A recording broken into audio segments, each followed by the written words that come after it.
parties at Hart Plaza to the late nights on Jefferson. This is Detroit Tales and Stories, where the Motor City's realest stories come alive. We're taking you back to when the streets had their own rules, when your whip spoke louder than words, and when survival meant everything. The mid-'80s to the 2000s, when Detroit was raw, uncut, and unforgettable. These are the stories they don't tell you about, straight from the heart of the D. Detroit Tales and Stories. Real stories, real Detroit, real talk. Episode 2, The Reckoning. Chapter 4, The Pressure. Lush Lounge on Saturday night was like a United Nations of Detroit street culture. Players from both sides of 8 Mile, hustlers from the suburbs, and enough wannabes to fill Cobo Hall. The air was thick with weed smoke, expensive cologne, and the kind of tension that comes when too many alpha males occupy the same space.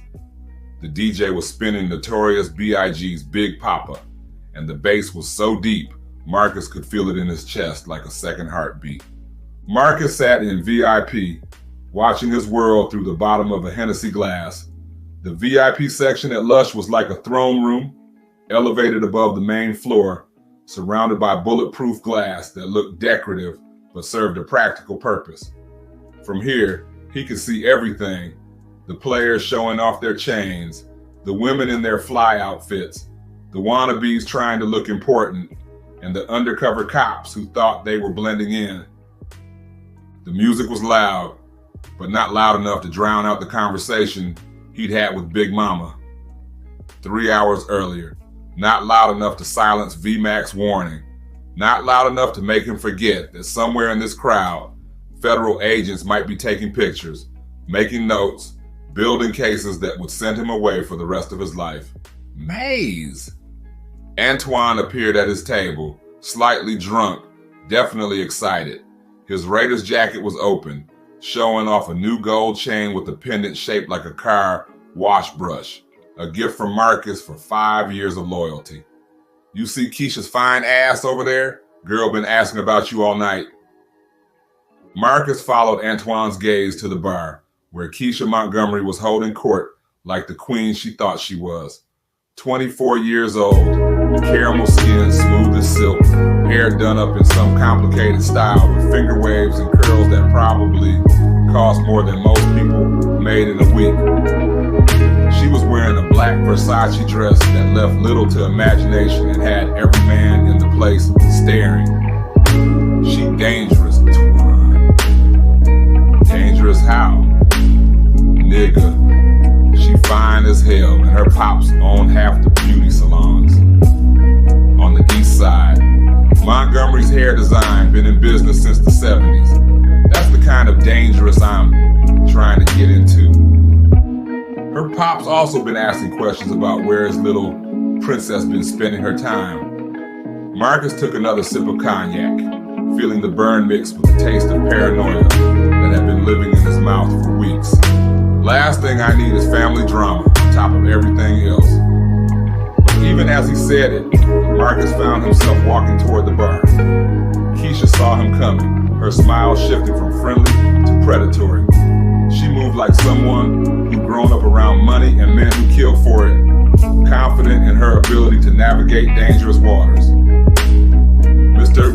Williams, she said, her voice carrying just a hint of the South, family from Alabama, money from Detroit, danger from the streets. Heard you've been thinking about taking a vacation. News travels fast, faster than you think. She moved closer, her hand finding his chest, fingers tracing the outline of his chain through his silk shirt. Question is, what about the people you'd be leaving behind? Her perfume was expensive, Chanel number, 5 mixed with something else, something that smelled like money and secrets. Marcus could feel her heartbeat through her fingertips, steady and calculating. Before Marcus could answer, the music cut off abruptly. The DJ's voice came over the sound system, trying to sound calm, but failing. Ladies and gentlemen, we got some uninvited guests in the building. DPD is asking everyone to remain calm and cooperate. The lights came up, killing the mood like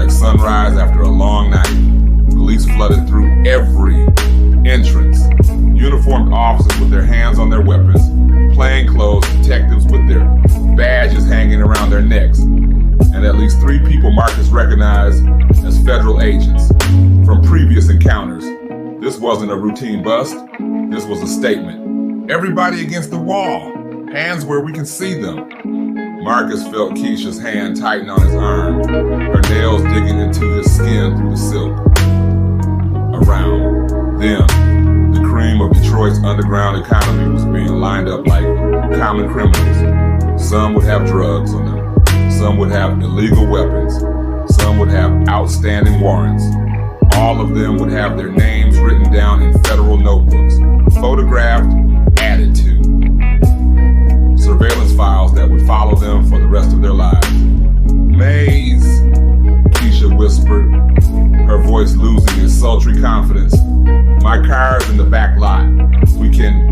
No. Marcus grabbed her hand, pulling it away from his chest. Running just makes it worse. Detective Ray Patterson approached them, his face carrying the satisfied look of a man who'd been planning this moment for months. Patterson was dirty, everyone knew it, but he was smart enough to play both sides without getting caught. He'd grown up in the same neighborhoods as most of the people he was arresting, which made his betrayal even more bitter.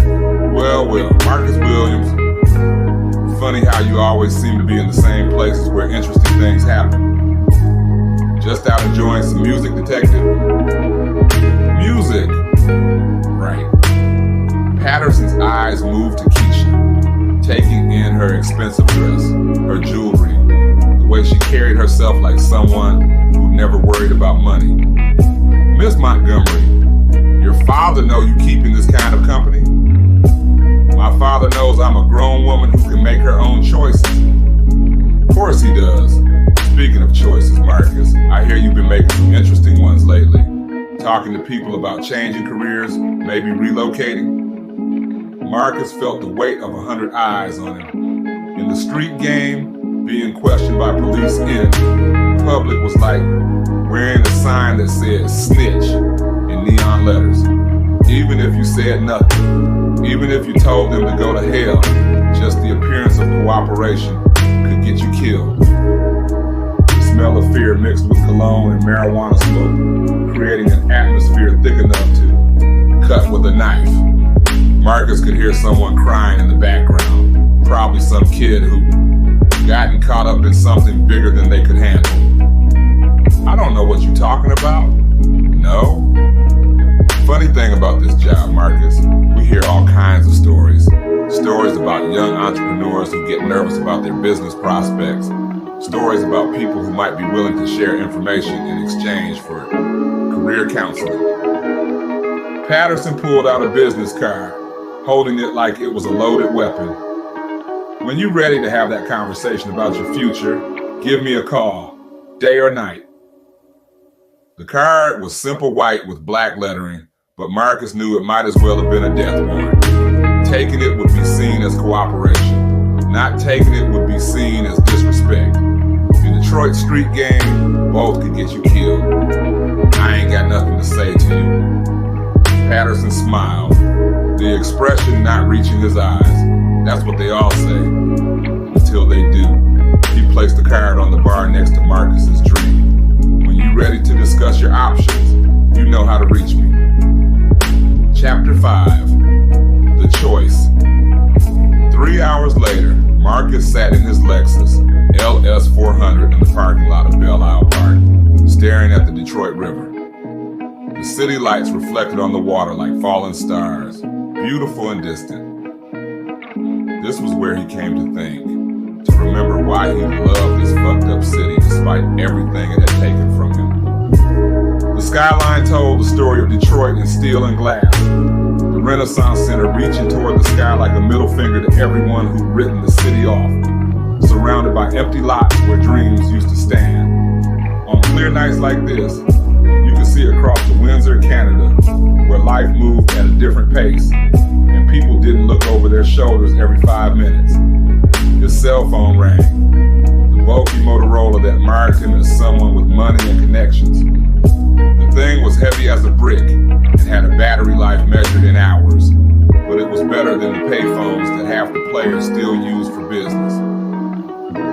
Caller ID showed Big Mama's number. Marcus, baby, you need to come home now. What's wrong? Just come home. And Marcus, her voice carried a weight he'd never heard before, a mixture of fear and something else, something that made his blood run cold. Be careful. The line went dead. Marcus felt ice forming in his stomach as he started the car and pulled out of the parking lot. The drive to Charlevoix Street took 15 minutes that felt like hours. Every police car, every slow-moving vehicle, every shadow could be the end of everything he built. The streets were different at night, more honest somehow. During the day, you could pretend the abandoned houses were just temporary, that the boarded-up businesses would reopen someday, that the young men standing on corners were just hanging out. At night, the truth was undeniable. This was a war zone, and everyone was either a soldier or collateral damage. He pulled up to Big Mama's house to find all the lights on, and her neighbor, Mrs. Washington, sitting on the porch. Mrs. Washington never sat outside after dark. Not in this neighborhood, not anymore. Not since her son, Kevin, got shot at the corner 3 years ago. She's inside, baby, Mrs. Washington said, her voice carrying the weight of someone who's seen too much. But you need to know, some men came by earlier, said they was friends of yours. Marcus took the porch steps 3 at a time, his hand instinctively moving toward the Glock under his sweater. The house smelled like pine sol and fear, a combination that made his stomach churn. He found Big Mama sitting at her kitchen table, a cup of tea cooling in front of her. She looked smaller than usual, older, like someone had stolen something vital from her while he wasn't looking. The newspaper was folded beside her, but Marcus could see the headline, Federal Investigation Targets Local Drug Ring. Big Mama, you okay? Sit down, Marcus. What happened? Who came here? I said, sit down. The authority in her voice was absolute. The same tone she'd used when he was 7 and had tried to lie about breaking her favorite vase. He sat. Big Mama reached across the table and picked up something from beside her teacup, a photograph. She slid it across to him and Marcus felt his world tilt sideways. It was a picture of him talking to Detective Patterson at Lush Lounge. Someone had used a long lens, caught the moment when Patterson handed him the business card. Without context, without knowing what was actually said, it looked like exactly what VMAC had warned him about. It looked like Marcus Williams was cooperating with the police. They said to give you this, Big Mama said, her voice steady but her hands shaking.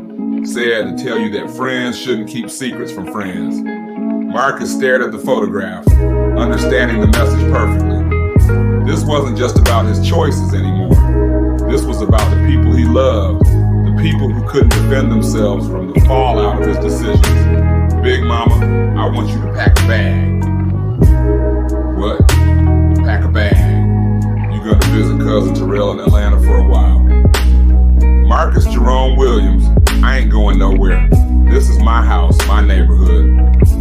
I've been here for 53 years, raised 3 generations of Williams children in this house, and I ain't letting some thugs run me off. It ain't about running, Big Mama. It's about staying alive long enough for me to fix things. She reached across the table and grabbed his hands with both of hers. Her skin paper thin, but her grip still strong enough to anchor him. Baby, maybe it's time to stop trying to fix things and start trying to escape them. Marcus looked into her eyes and saw his whole life reflected back. The little boy who lost his father to the streets before he could remember his face. The teenager who lost his mother to work and worry. The young man who'd chosen quick money over slow hope. Every decision had led to this moment. This choice between the people he loved and the life he built. I can't just walk away, Big Mama. Too many people depending on me. Sean's family, Antoine's mama, Jerome's daughter. And I'm depending on you to walk away while you still can. Outside, a car door slammed, then another. Marcus moved to the window and saw 2 black suburban SUVs parked across the street. Engines running, windows dark as promises. kind of cars that federal agents drove, or the kind that VMAX people used when they needed to send messages, Big Mama, go pack that bag now. What about you? Marcus kissed her forehead, tasting salt and fear and 67 years of love. I'm gonna do what I should have done a long time ago. He pulled out his cell phone and dialed Detective Patterson's number. It rang once before the detective answered, like he'd been waiting by the phone. Marcus Williams, little late for a social call, don't you think? We need to talk. I'm listening. Marcus looked at Big Mama, who was watching him with eyes full of love and terror. Through the window, he could see the Suburban still sitting there, patient as death. Not over the phone. Meet me at the car wash in an hour. Marcus dash. 1 hour. Come alone. Or don't come at all. He hung up and turned to Big Mama. Pack that bag. Mrs. Washington's gonna drive you to Metro Airport, and you're gonna be on the first flight to Atlanta tomorrow morning. And you? Marcus Williams looked around the kitchen where he'd learned to be a man, where he made the choices that had brought him to this moment. The same kitchen where his mother had counted tips from her waitressing job, where his grandfather had read the newspaper every morning before heading to the plant, where Big Mama had taught him that some things were worth more than money. I'm gonna finish what I started. Epilogue. Blood money. The car wash was closed, the neon sign dark except for the security lights that cast everything in harsh white relief. Marcus sat in his office, the morning's money still on the desk, waiting for Detective Patterson and whatever came next. He thought about VMAX warning, about Keisha's hand on his chest, about the photograph that had changed everything. But mostly, he thought about Big Mama's words. Some promises get broken by circumstance. Maybe. But some promises were worth keeping, no matter what they cost. The sound of car doors slamming outside told him his time for thinking was over. Through the window, he could see Patterson approaching with two other men. One in a suit that screamed federal agent, the other in the kind of casual clothes that said undercover cop. Marcus Williams straightened his gold chain, checked the .40 caliber Glock tucked under his polo sweater, and walked out to meet his future. Behind him, WGPR was playing Tupac's Me Against the World, and for the first time in years, Marcus Williams smiled. Whatever happened next, at least Big Mama would be safe. At least she'd know that her grandson had remembered, in the end, what she taught him about the difference between surviving and living. In the distance, the sound of helicopter rotors cut through the night air like mechanical thunder, and Marcus Williams stepped into the light to face the consequences of every choice he'd ever made. That's another chapter from the Tales and Stories, fam. If these stories take you back to the D you remember, or help you understand the D you never knew, make sure you hit that subscribe button and ring the bell. Drop a comment and tell us your Detroit story. What block you claimed, what party store you remember, what ride you were pushing. Follow us on the gram at Detroit Tales and Stories for behind the scenes content and rare photos from the era. Until next time, keep the D alive in your heart. Peace.